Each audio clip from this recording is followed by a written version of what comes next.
Halo semuanya, saya Jason Aldino Adriaris dan kita adalah kelompok keterampilan berbicara analis bahasa tubuh dalam komunikasi verbal dan non-verbal saat presentasi. Nah, sekarang kita mempunyai grup untuk untuk ikut untuk ikut beromong. Kita ada si Marcel, Alex, sama si Rio. Nah, sekarang untuk topik pertama kita, pembukaan. Menurut kamu, Marcel, pasti pentingnya bahasa tubuh dalam sebuah presentasi dan apakah semua orang menyadarinya? Kalau menurut saya sih bahasa tubuh itu penting sekali ya, karena apa, bisa digunakan di bidang manapun. Karena kan juga kalau di dunia pekerjaan kan pasti juga ada presentasi di banyak orang. Ya dikit pun juga pastilah. Biar apa, ada rasa percayanya sama untuk mencari perhatian. Apakah semua orang menyadarinya sih? Pastilah disadarin. Karena kan apa, mereka mau coba cari perhatian orang. Ada juga orang yang nggak menyadari, makanya ya siapa tahu udah natural lah bisa memakai cara kayak gitu. Ada juga orang yang belum tahu cara menggunakannya, tapi banyak orang yang coba belajar lah hal itu. Jadi nggak banyak atau banyak dari pertanyaannya? Menurut saya sih kurang banyak orang sih masih. Oke, baik dah. Nah, sekarang kedua. Kalian bisa jelaskan nggak perbedaan antara komunikasi verbal dan non-verbal dan bagaimana keduanya saling melengkapi dalam presentasi? Tentunya kalau non-verbal secara teori seperti katanya sendiri non-verbal, jadi tidak menggunakan kata.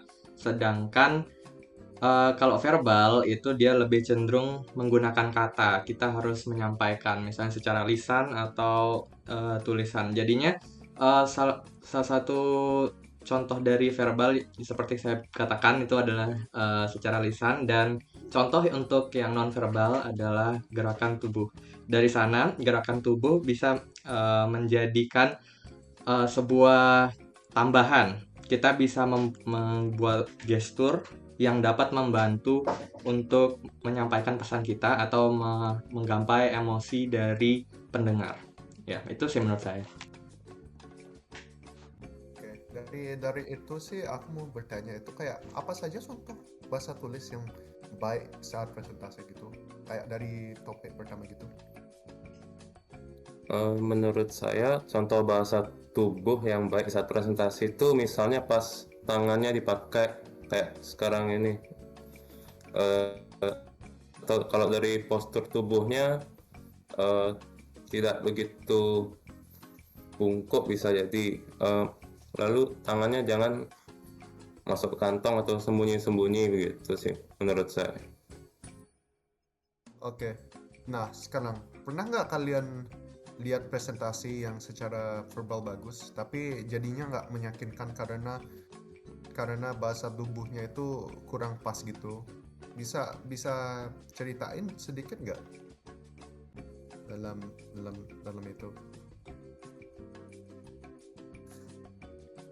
Yang pasti pernah sih, saya sendiri seringkali lupa untuk menggunakan gestur atau hal-hal yang nonverbal. Terkadang saya terlalu memikirkan eh, susunan kata-kata yang pada akhirnya saya kelupaan gitu untuk pakai tangan, dan ya itu sering terjadi di saya sendiri presentasinya.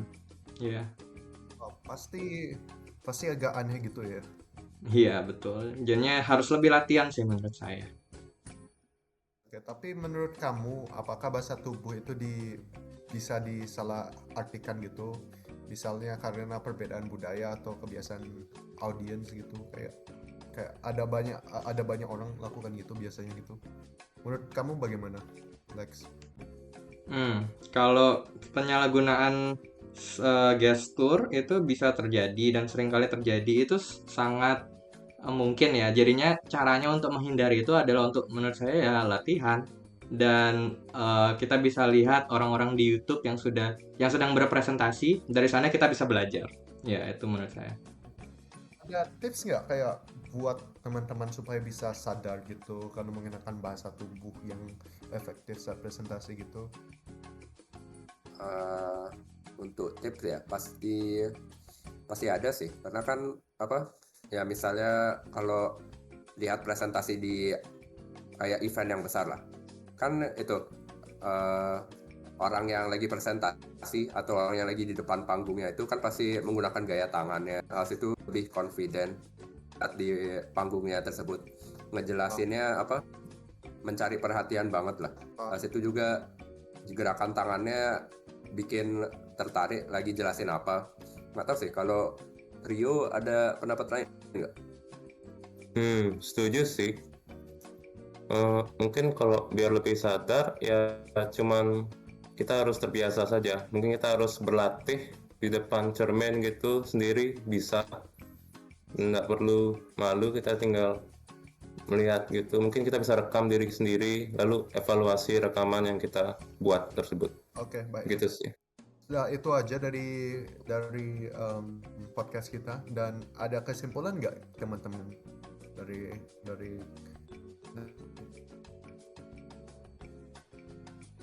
Menurut saya untuk kesimpulan ya, coba memperluas atau memperbagusi cara presentasi lah, karena kan juga berguna banget di banyak bidang.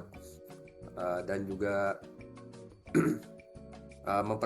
memperbagusi apa sifat-sifat yang harus digunakan, harus itu apa metodenya biar juga menarik perhatian. Oke. Itu aja ya.